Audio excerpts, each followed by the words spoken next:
Бид хэд ярьж байгаа аав ээж нартай зориулаад нэг уран бүтээл хийгээд дөнгөж саяхан бас клипний зураг авалт нь дууссан. Удахгүй засалтанд орох бах.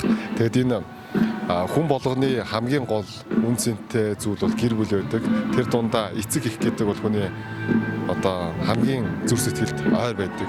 Тэгээ ээж аавдаа зориулж тэр 8 тактанд зориулах үг гэдэг чинь өөрөө бас амар үнэхээр зөндөө олон үг байлаа. Тэр дундаа сонгож хамгийн гоё гэсэн зүйлийг сорлож оруулна гэдэг бол бас тийм амаргүй байсан. Тэгвэл хамтлагаараа бид нар ярилцж байгаад бүгд дахилтан дээрэж тэр 8 мөрт үглэн дээрэж тэр хамгийн гоё гэсэн үгнүүдийг бүгдийг нь оруулж чадсан гэж бодож байна. Өнөөдөр бас өөртөө бичсэн. Өгнүүдээ өөртөө бичнэ. Бүгд өөртөө бичнэ. Ягаад гэвэл чи бас нэг ээж авдаа зориулж байгаа өөртөө зүрх сэтгэлтэй холбоотой зүйл учраас тийм. Тэгээд ерөнхий найруулга хамтлагийн ахлагч Букахаараа хянуулаад за ерөнхийдөө нэг юм найруулга нэг бацдаг хүн байхгүй бол бүгд нэг юм байна тийм. Энэ чинь дуулахад бас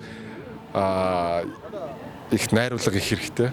Тий. Тэгээ юм надад гарсан. Таны өөрийн чинь аав ээж бас ямар хүмүүс байдаг вэ? Одоо бас аав ээж тухайд таны бодлоос ямар байдаг вэ? Аав ээжтэй хандаад гоё үг хэлэх. Тий, манай аав ээж хоёр чинь яг бизнес эрхэлдэг хүмүүс үүдэг газар тариал эрхэлдэг юм. Тэгээд газар тариалангийн салбар чинь бас тийм байгаль хур гэл нөхцөл байдал тий. Бас амаргүй салбар. Тэр болгон дээр ингээл мэдээж энэ бизнес юм чи эрсдэлтэй нөхцөл байдалтай тулсан ч гэсэн би ард түмний хоолтой болохын төлөө явж байгаа шүү гэж манай ээж хэлдэг. Тэр болгоны сонслсон ээж минь одоо тэгэл ядартлаа явж байгаа. Тэгэл төр төмнийхээ төлөө бас ингээл будаа одоо хураагаал гурил будаа юу гэдэг улаан будаа тариалал ингэ явж байгаад нь бас баяртай байдаг. Ямар нэгэн тийм одоо юу гэмэрч уулуурхайн бизнес ч юм уу тий ямар нэгэн тийм газар шороо ухсан тийм ажил байдаг болохоор бас баяртай байдаг тэр төлөө. Аав ээжээс суралцсан юм хамгийн гоё зан чанар юу вэ? Аав ээжээс ирсэн үү? Манай аав ер нь зөөлөн дөлгөөхөн. Манай ээж их дайчин. Яг энэ хүн тэгдэг юм байлаа. Аав ээж хоёроос нэг аль нэг чанар нь өөрт нь байнга оршдог юм байлаа. Би бол дайчин үедээ дайчин, зөөл үедээ зөөл яг тийм.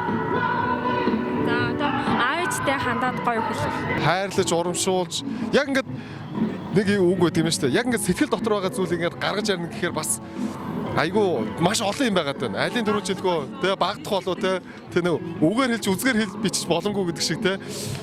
Ээж аваартай маш их баярлалаа гэж хэлээ. Тэр болгонд л маш их баярлалаа. Танаа хамтлагийн чамаа гоё мэрэгчлээ билээ. Тэний мэрэгчлээ. Манай хамтлагч дандаа төр төмнийхөө төлөө зүтгэжсэн хүмүүс байгаа сте тий. Би бас иргэдийн төлөөлөгчтэй. Сүхбаатар дүүргийн 2 дугаар орооны иргэдийн урлын төлөөлөгч тий. Бас ер нь улс төрийн ажил, урлаг соёлын ажил гэж аль алийг хамт хийж байгаа. Яагаад хийгээд байгаа вэ гэхээр ер нь урлаг соёл дээрч би иргэдийн дуу хоолой болоо явж байна. Улс төр дээр ч гэсэн иргэдийн дуу хоолой болоо явж байна. Гол нь энэ дуу хоолойг хэрхэн яаж хүмүүст хүргэх үү гэдэг чинь хамгийн чухал байгаа.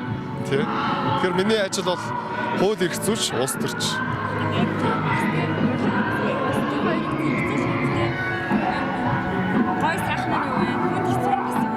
Мэдээж энэ хоёр бол бас тийм амаргүй. Нэг нь бол айгүй тийм урлаг сайхан, уран сайхны аргаар бас дуу хоолойгоо хүргэж штэ. Иргэд сонсогчтой.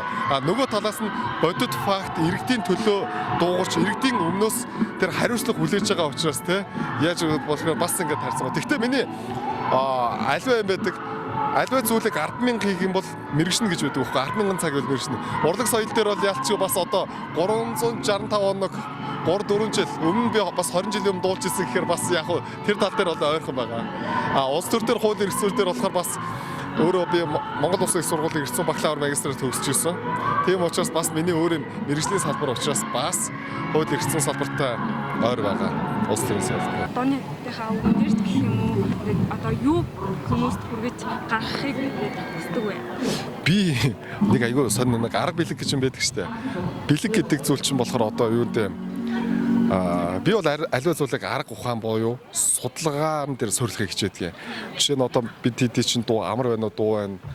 Монголын өв уламжлалт өв соёлын түгээн дээр хэрэглэх юм нь нийгмийн хариуцлагын хүрээнд ямар дуу яаж хүрэх вэ гэхээр чи амар байна уу. Монголчуудын хамгийн гол философи бол ерөөсөө л мэндийн ёс.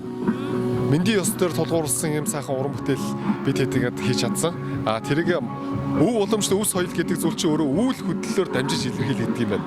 Бүжигтэй авахгүй болохгүй байна гэдэг үүрээ дээрстэйгээ нийлээд бид хэд хамтраад ерөнхий боловсролын бараг 100 гаруй сургууль дээр манай үүрээ дээрс тэр хөгжим дуун дээр бүжигдээ хэлж өгсөн байдаг. Одоо ерөнхий боловсролын маш олон сургуулийн хүүхдүүд бол амар байна бүжиг өөрсдөө ч дуулчин өөрсдөө ч бүжигчин. Монголын өв соёл өв уламжлалыг бидээ тээж авч чадчих тэр их гоё юм болоо те. Тэгэхээр тийм судалгаан дээр суурилж юм ихтэй сайн байх.